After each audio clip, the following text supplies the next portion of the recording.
How's it going, ladies and gentlemen, boys and girls? This is Jeff Benjamin with 9 to 5 Mac. It's an exciting day because Apple issued invites to its upcoming September 12th press event where it's expected to reveal new iPhone hardware, new Apple Watch hardware, and more. But it's even more exciting because we now know what at least a few of those products will look like when they are revealed on stage at the Steve Jobs Theater in Cupertino. So this is really exciting, folks. This is our first look at the iPhone XS and what looks to be maybe an iPhone XS Plus.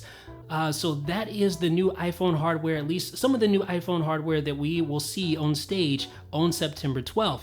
But it doesn't stop there. It's even more exciting because we now know what the new Apple Watch Series 4 will look like. Now, this is a device that's been rumored to be thinner, to be slightly larger, at least have a larger display, and to accommodate the same bands that we've been using for the last few generations.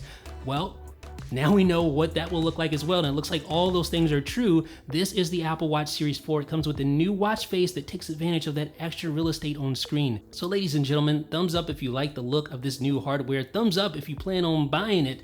Let me know what you guys think down below in the comment section, and of course, subscribe and stay tuned at 9to5mac.com because we're going to have a whole bunch of analysis of these new hardware products. Let me know what you think down below in the comment section. This is Jeff with 9 to 5 Mac.